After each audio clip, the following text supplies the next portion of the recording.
All right, everyone, welcome back to Honest Tea with Emma C. Today, I am here with a very special guest, my big Erica. What's up? How are you? Hey, hello. How's it going? Fantastic, living the dream. Erica is my quote big, if you know any sorority or fraternity terms. Big is like, she's my big sister. So I'm very excited to have her on here as my first special guest. She means the world to me, and I just need to show her off to everyone. I'm showing you off to everyone. What? No. Okay. So I want to start off with like how we met. You know, like, God. that was fall 2017. I was a freshman going through informal sorority recruitment, and I popped into a nice little event for fall COB, right? And you saw me walk in the door like angels, and just it was like the gates to heaven opened up and in walked an angel. Honestly, though, like, when I walked in, like, you were the first person I gravitated for. Yeah, and it wasn't like I tried. Like, it wasn't like we had an assigned person that we had to get. It wasn't like, I don't know, it just, like, happened naturally. And then I sat down. And I'm pretty sure, like, the event was ending and they were, like, trying to wrap it up. And we just, like, kept talking. And it was, like, 2 hours later. And they're like, please, leave. Like, they're like, take it somewhere home. else. Oh, my gosh. I know, that was the beginning. Talked a lot about, like, turtles. That was, like, our big thing. Which is funny because when you do, like, recruitment sorority events, for people who don't know, like, you talk about the most random shit, and, like, I mean, I like turtles, but, like, I don't have, like, the passion for turtles that Emma does. So, oh my God. I was just like, well, we're going to fake it till we make it, and, you know. I didn't know that. I thought you genuinely. I mean, I like turtles. I'm not a hater, you know. Save the straws, save the turtles, Save whatever. the straws. No, actually save the straws. These paper straws are shot. I'm all for, like, taking straws away. I'm a turtle lover, ocean lover, but, like, we gotta do, like, bamboo or avocado straws. Are not it. Yeah, the soggy straws are not it. Yeah, no. But I was just like, all right, well, she's gonna talk about turtles. I remember when I was getting recruited, I talked about, like, mac and cheese for, like, an hour, and I was like, this is so stupid. I would never talk about mac and cheese, but, like, somehow we got on the subject, and I was like, oh, they seem kind of into it, so I'll just go with it and talk about mac and cheese for a while. So it's funny. Make you do crazy shit. I was just gonna say, it's funny because you're like, as a incoming freshman and sophomore, whenever you go through sorority recruitment, it's so weird to see it from the other side because, like, you're like, I really have to do this shit right now. Like, these girls did this for me, and you're like, damn, like, thank you for making me feel good. So it gives you a little encouragement to want to give everyone else the same experience you got, but it's also like, you and I both, we got every aspect of recruitment. We did, yeah. So we started off getting COB'd and going through, we didn't go through formal recruitment, but we went through, like, informal. You just went to events after recruitment. And that was good for me. I didn't have, like, the anxiety of going through regular recruitment. Yeah. But then, so we had, you know, getting a bid, whatever, being a part of the sorority, and then we both, like, ran recruitment, basically, and came full circle with that one. And on top of that, I ended up becoming a recruitment counselor, too. So I got even... Oh, yeah. Yeah. Because I was gone by that time. Yeah, I forgot about that. So basically, Erica and I both held positions within our sorority, I guess we could say. We're part of Theta Phi Alpha. Both graduated, though. You know, you're a sister for life.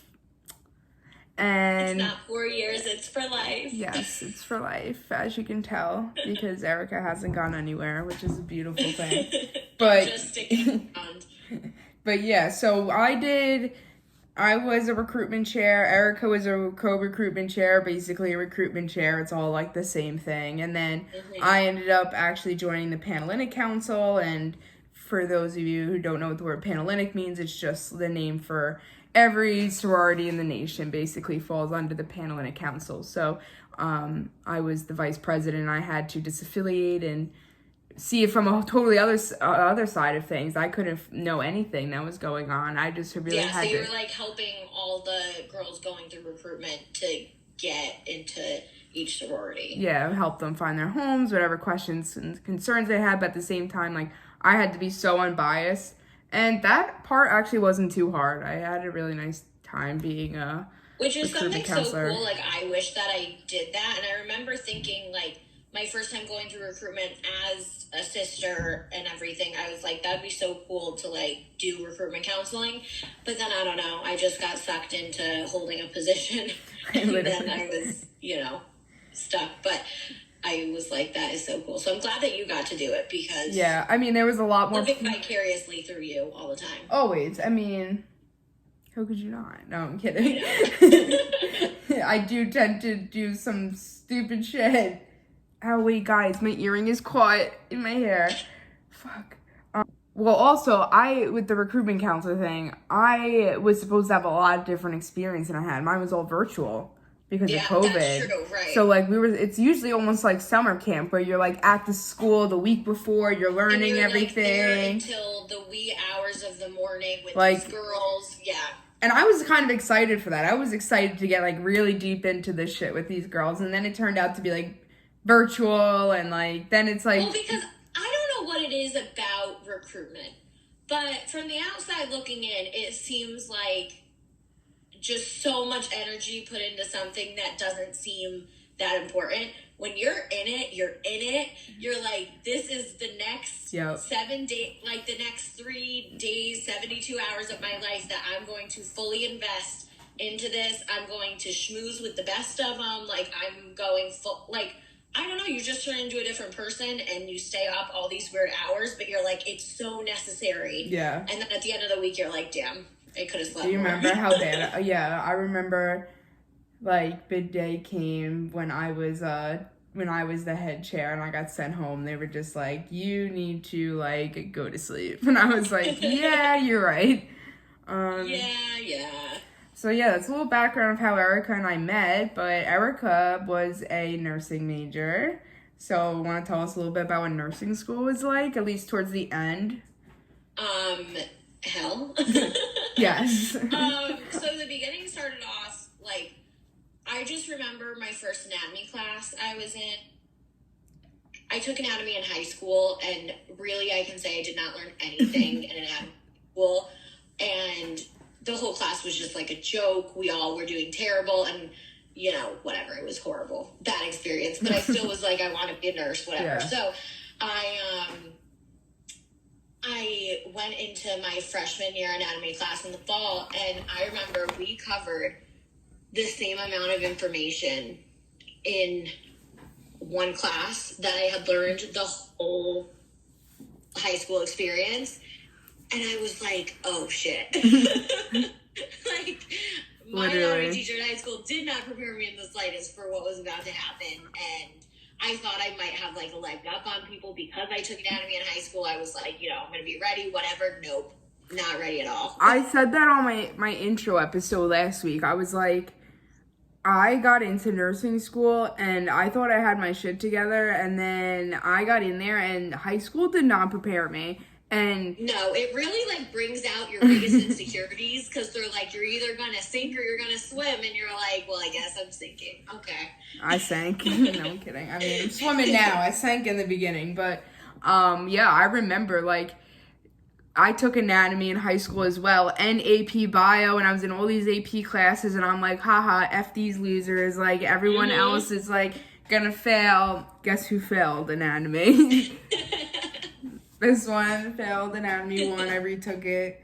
Well, and it was hard, like, I don't know. In high school, I just, like, didn't really study. Yes, I did not study in high school. No, not at all. Like, I don't know, school just came easy to me. It wasn't, like, I had to put any effort in. And after my first anatomy exam, I was like, fuck. Like, I need to start studying. And it was hard because I was commuting, because I lived close to Sacred Heart. And so everyone was kind of, like, getting together with nursing buddies. And I also, like, just did not put myself out there for my first semester. So everyone, like, kind of had their cliques, and it didn't take me until, like, sophomore year where I kind of found, like, a group of people. They weren't even nursing students, but I needed to not be at home when I studied because I just was not going to get anything accomplished. So I would rent out. I would book like a room in the library where I would go with like a few friends, and we would just go and study for like 4 hours, and that really made a difference. I've kind of figured out how to study, and really that's like the biggest takeaway is like you have to find out how you study best and just do that, because nursing school is so competitive, and they always try to, everyone, I don't know, it's weird because you're all working for the same goal, but still are like so competitive with each other. It's weird. I never understood that, and that also bothered me a lot because I felt like as much as everyone said there was a lot of support within each other, like personally for me, maybe because it was just that I struggled more, so I wanted more support or like whatever, but I did not like the competition around like my own peers. Like I did not like feeling that like going into a testing day that like I was competing against everyone into the class. I mean, remember it got to the point where like the teacher was putting me in the front of the room facing a wall because my anxiety was like, she was like, I literally can't have you in class having an anxiety attack like this. I'm like, I'm sorry. Tears on your test, like. Yeah, but yeah, no, I really just like, I don't know, I didn't mesh well freshman year with anyone. I don't think anyone does. Freshman year sucks. No, yeah, like, freshman year is terrible. It gets better. By the end, when we all graduated, we were like much closer because it was like, all right, we all made it. Like, well, yeah, those girls are still your friends now. Like, I know them, and I've gotten to meet them, and they're like really great people. And even when I was nursing, I did not find any nursing friends at first. Like, I was just, like, randomly finding people. And that's how I always am. Like, I have the most random friends. I never have one set friend group. I'm always, like, got a couple friends from this group over here and a few over here. And then, like, and I try to, like, make them all hang out together. And they're like, no, we don't like... yeah. You have, like, this friend over here, and... What? Where did you meet them? And I get so upset because I'm like, wait, I love you all. Like, anyway, let's see. What is like, because so then you go through freshman and sophomore year, and that's more like all your prereqs and shit. But then junior, senior year comes around, they really kick up the, clinical and stuff. So I guess what's like, or one or two tips you could give like an incoming junior or senior nursing major when they're doing clinicals, and also like your craziest clinical story. Oh, God.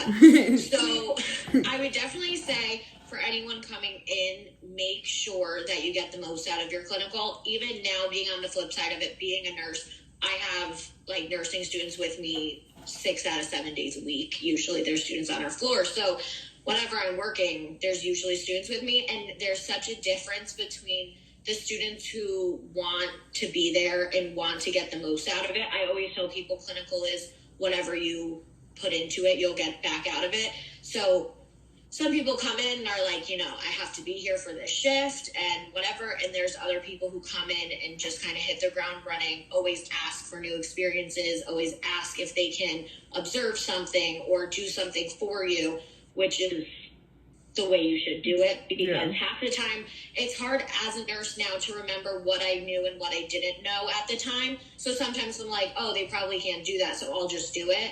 And the ones that take the time to say, no, I can do that, can I try it? I'm like, oh, yeah, absolutely. Like, it's just something that totally goes over my head, but it's so important because just speak up. Get every experience you can, especially now. A lot of clinicals have been cut short. Like last year, their hours are changing, how long they have to be there. So a lot of them are really lacking like hands-on clinical experience. Yeah. So when you go to clinical now, it's like you have to use every second you can. Yeah, for sure. I only did one rotation of clinical. And you were like at a nursing home, right? Yeah, so nothing too crazy, but I think that goes for anything, really. Like, when you get opportunities like this, especially when they're kind of just, like, handed to you, like, you're going to school, you're grinding, or, like, it's an internship, or, like, people aren't just giving this to you because they want to make you miserable. Like, yeah, not every day is going to be great, but, like, these are opportunities that you're never going to get again. Well, because I remember as a student, I would be like, I would treat it as if it was like another lecture. I was like, damn, I have to be here for this many hours. Like, I could be studying, I could be sleeping, whatever. And now on the flip side of it, I'm like, I wish that I took so much more advantage of what opportunities I had while I was still in school, because when you're in school, that's when you can make mistakes. That's when whatever. You can always make Let's mistakes. be light with that. We know some nursing majors who made some mistakes and they couldn't make them again. Yeah, but it's true. Like these are the times you can ask the weird questions, or like be timid, be afraid, make minor mistakes. But yeah, you're right. Like, the thing that bothers me most is when we have nursing students who are, like, on their phones. And I'm like, you literally have a whole unit where you can go and do something. Like, we're all, especially now, like, we're very short-staffed. Like, we're always, like, struggling. So help out. Find something that you can do. Yeah, you can't pass meds for me as a nursing student, but, like, you can do basically everything else. So just practice bedside manner. I feel like one of the things that, like, that's like one of the biggest parts that's lacking right now. I was just gonna say, like, I know a lot of people who are nursing majors who I like speak to them, or I hear how they talk to other people, and I'm like, I really hope that's not like the attitude you bring into work, because like you hear these horror stories from people who go into hospitals and just like want to go home so bad and will put their health like in jeopardy because they don't like who's serving them, or that's not the right word, or caring for them. And it's like, if you're going into this field, how are you not empathetic enough to, like, I don't know. That's just, and for me, like what you were saying with clinicals and stuff, I knew that nursing wasn't for me when I was trying every different way to enjoy it, and it literally just wasn't happening. And I was like, that's when I had to come to the conclusion of like, this isn't for me. But I still give a lot of people credit who can get through it. I mean, everyone's schooling is hard in their own way, and I think there's a huge stigma behind like different majors being harder than others, and obviously there's going to be classes that are less difficult, but everyone's like in this same boat of like college, right? Like, well, that's why I still just like don't get there's some weird like competition level, like not even just within nursing, but within like colleges in general. Like there's always like some weird their major. I bet you they don't have as many exams or as many papers or whatever as we do. It's like, why does it matter? Yeah, like as a psychology major, I didn't have the same amount of like multiple choice intense exams on Examify and stuff, but I had 15 to 30 page research papers with full of statistics that if I handed that to maybe a physics major or a nursing major or whatever else, like they wouldn't know what they're looking at. It's just all that's what the world has come to such a place where like everyone needs to like one up each other and like prove themselves. And it's like, why, I don't understand like why we all need to like one up each other. Why can't we all just get on the same playing field and just support everyone in what they're doing? Right. I don't know. It's very, very weird. Yeah. All right, craziest clinical story. And that was very good advice. I think that it will be really helpful. And I feel like my advice, if you asked me that while I was in nursing school, would be completely different. I don't even know what it would, but it wouldn't have been that. That's why I chose you. I'm like, you're already out. Like, we need to hear like the real tea, like what's going on after school, you know? Yeah. It's downhill. The honesty. We need the honesty of what's going on after college. It's been a work in progress the past few years. Definitely the first 6 months of work were like, just stay above water, like just get through the days. Honestly, probably left work crying more often than not. I remember you being like super stressed out the first 6 months, but I remember like the little wins that you would have, and it would just be like such a good day for you. It just like makes it worth it, makes you keep going. But I mean, I would go home and like have nightmares all the time about something bad happening to a patient, like killing a patient. Like, oh my God, it was my fault. Or like I'd wake up in the middle of the night and be like, did I forget to chart on this? Did I forget to document this? And it would keep me up for hours because I'm like, now I have this license. I went to school for 4 years and now I have this degree and this license and I can't jeopardize it. And they like put a weird amount of stress on it in school, like all things to do legality wise to prevent losing your degree. And that is even more stressful once you have it to then have to maintain it and, you know, make sure you don't do anything to jeopardize it. So that was like very stressful once I first started. Then after the first 6 months is when COVID hit. So I kind of switched gears right as I was. Yeah, let's talk a little bit about that. Like, what happens when you're literally a brand new nurse and there's like no one's experienced anything like this. Like, I can't even imagine the stress, the confusion, the frustration, like the constant turning of gears and having to like go in one direction, finding new information, going another, like. It really that must have been like so an tough. evolving door of information, and it was so. It just unfolded every day. There was something new. I remember we had this patient who came in, and he like thought that he was positive or whatever, and so I called the resident and said, like, you know, he thinks he's positive. Should we test him? Or like he's got all these symptoms and whatever. And he told me, you know, back in like January of 2020, he said, we're not going to be swabbing everyone that comes into the hospital. He might have symptoms, but if he hasn't traveled to China, we're not swabbing him.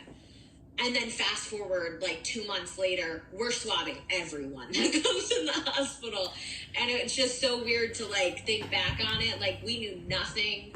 We can't blame ourselves though. Like we had no idea what this was going to turn into. And it's like all of our stupid Snapchat memories of like we were juniors in college. You're like, oh, this is like the extended spring break. Nothing's going to happen to us. And then like, boom, like we were put into a reality that unfortunately I think many other countries have experienced under the radar. And now this turned into a global thing. So obviously a lot more people were affected, but it kind of, I think, opened everyone's eyes to like being prepared and like we were not prepared.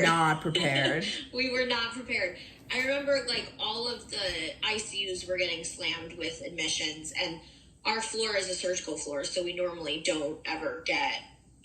We get like, you know, quote sick patients. Medical patients, but we are definitely specialized in surgery.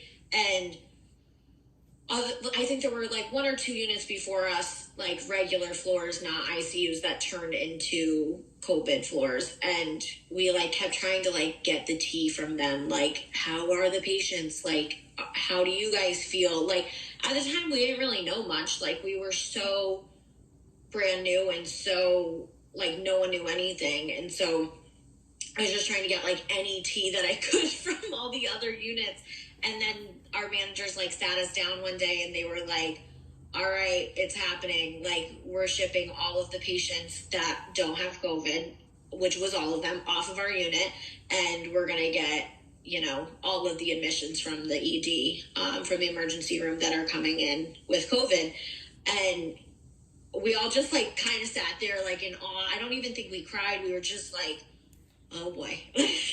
Like you don't even know what's gonna happen next. Because we didn't know enough that then when we started getting them, we were like, oh, okay. Because I feel like when it first started off, I mean, people were dying left and right. I was gonna say, was it like happening by like the tens, the hundreds? Like, I had one day. I mean, I could go shifts where no one died during my shift. None of my patients died. They were fine. Some of them did go home, and it was great. So I will say, discharging someone with COVID versus discharging someone with really anything else was so exciting, because for every person that was discharged, there had to be at least 3 people that were dying to, you know, make up for it. So it was so exciting when people would be discharged and everything. But I mean, I had one shift where I knew that 2 of my patients weren't looking good, and they basically died back to back. I realized she had passed, did like all of her care, and we were just waiting on transportation for her.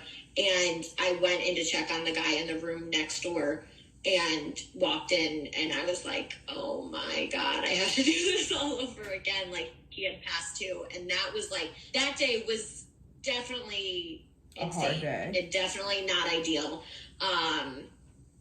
Yeah, that was definitely like my most memorable shift, because I walked out and all the nurses were like, you've got to be kidding me. Like, both of them, like, but I have found some sort of comfort in taking care of patients that are dying now. And I think that COVID definitely has made me more comfortable with it. When I started off, I was so nervous about caring for people that we call them CMO, comfort measures only. So we're not doing anything crazy for them. It's mostly just keep them comfortable until they pass. And normally we don't get that many patients on our floor. So that were CMO, so I don't have much experience with it leading up to this. And then, having so many patients, I kind of got in the mindset, like, these families aren't allowed to visit. These families aren't allowed to come and hold their hands. So I kind of took it upon myself in the midst of all the craziness going on. I was like, I'm going to sit here. I'm going to hold their hand. I'll set up the FaceTime for their families, because that's what the families are going to remember, is like the nurse who took care of them. You can't redo someone's passing or their final moments. So I was like, I'm determined, with so much shit going on right now, that I'm going to make it like as positive as I can.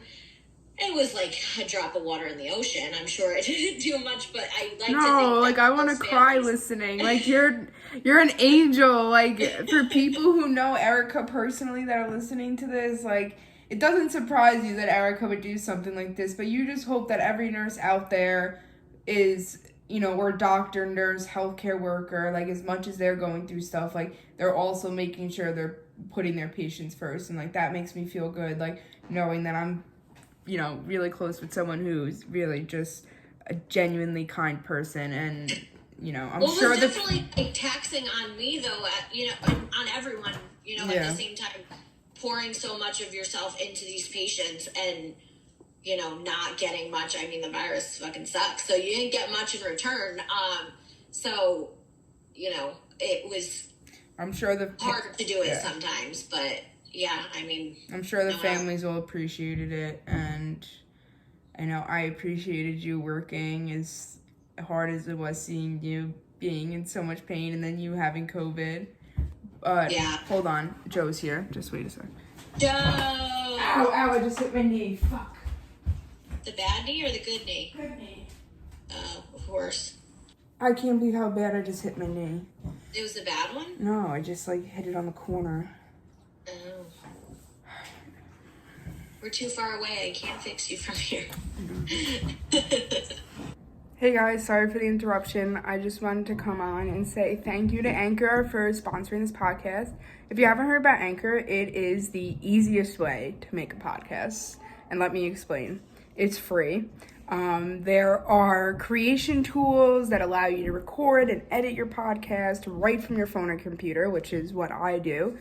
Anchor will distribute your podcast for you so it can be heard on Spotify, Apple Podcasts, and many more. That's how my podcast has been able to get on all different platforms. You can make money from the podcast with no minimum listenership. So even if you only have 5 listeners, you could still make money. And it's everything you need to make a podcast in one place. There's ways to edit, record with friends, etc. So download the free Anchor app or go to anchor.fm to get started. And join me on the podcast journey. All right, we are back. Thank you for Anchor for sponsoring this podcast. And thank you, Erica, for coming on again today and really being honest about what's going on in the COVID world and giving us all the inside scoop on nursing life. So it was really nice seeing you on, even if it's just FaceTime. I'm so proud of everything that you're doing. When I first met you, we talked about it. You were a freshman, but you have come leaps and bounds since then. I'm so proud of you. Proud to see all the things you're doing. I could cry, really. So yeah, Emma's definitely had her fair share of leaps and bounds throughout. Freshman year Emma was a different breed than this current Emma. You're doing good things, girl. We'll ease them into that. I love you very much. I'm very proud of you. Keep doing great. Everyone listen. Love you. Thank you so much for being on. Mwah. All right, everyone. I'm here with my little buddy Christian. And I am going to give you my weekly favorite 5s and what I'm grateful for. Not really an unpopular opinion this week, but all right. So, favorite 5s are, first off, Kate Hill dairy-free scallion cream cheese. even if you're not a vegan or plant-based, it is just, I think, more flavorful than regular cream cheese or cheese spreads that you'd put on a breakfast bagel or literally anything. I put it on anything, to be honest with you. I use that, and then I like the everything bagel seasoning from either Trader Joe's or Whole Foods, basically anywhere. So I guess my second favorite 5 would be everything bagel seasoning.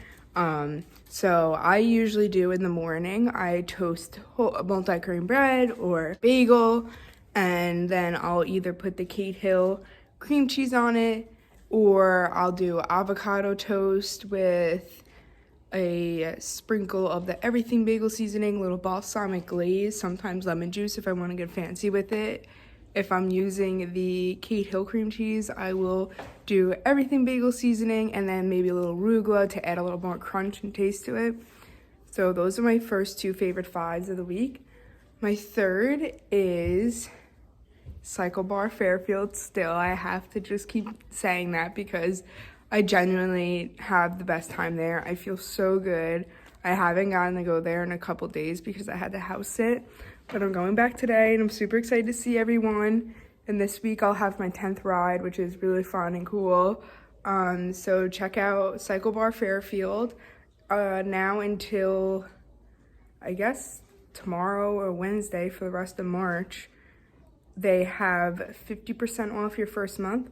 And as always, your first ride is $10. If you go in, tell them MSC brought you there and do a class with me. It's so much fun. It's always good vibes. Everyone's super supportive and I'm always the one waving my towel around and rooting everyone on. And then my 4th favorite 5 of the week is CeraVe Acne Foaming Cleanser. Like I had mentioned in my first video, I have pretty bad acne. Right now it's not too bad, but it flares up. It's mainly on my jawline, but it helps keep my breakouts under control, dries out the active breakouts, and then I use the Neutrogena Hydro Boost on top of that.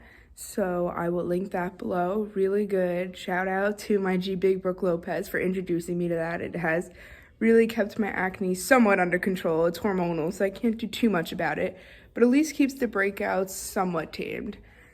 And then finally, my last favorite 5 of the week is this flannel from American Eagle. I literally wear it everywhere. For those of you who are not watching on YouTube and are listening on the podcast, it is basically like an oversized flannel. It's pretty soft, but it's not too heavy, so I usually wear it over sweatshirts or as like almost like a jacket. Sometimes I dress it up with jeans. Sometimes I dress it down like I am today with like a pair of joggers.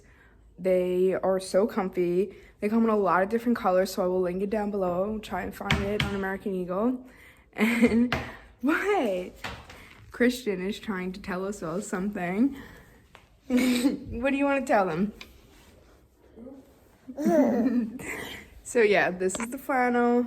For those of you listening, I'll link it in the description. The one I'm wearing is like a plaid, tan, light blue, gray. It's super comfy. It's a little oversized. And yeah, so that's my 5th favorite 5 of the week. Again, I'll go over them. The Kate Hill dairy-free cream cheese. The everything bagel seasoning from either Trader Joe's, Whole Foods, literally anywhere. Just everything bagel seasoning in general is amazing, and I put it on everything. My 3rd favorite 5 is Cycle Bar Fairfield. When you go in, tell them MSC brought you. And then my 4th one is the CeraVe Foaming Cleanser. And the 5th one is my flannel from American Eagle that I literally wear every day. All right, gratitude.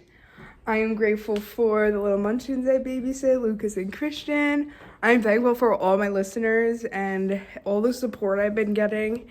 I know it's only my 2nd episode and I'm still learning and it may not be perfect, but all the support and encouragement is so appreciated and it means the world to me, and I'm just gonna keep trying to give you guys the best content ever. So yeah, I'll see you guys next Tuesday.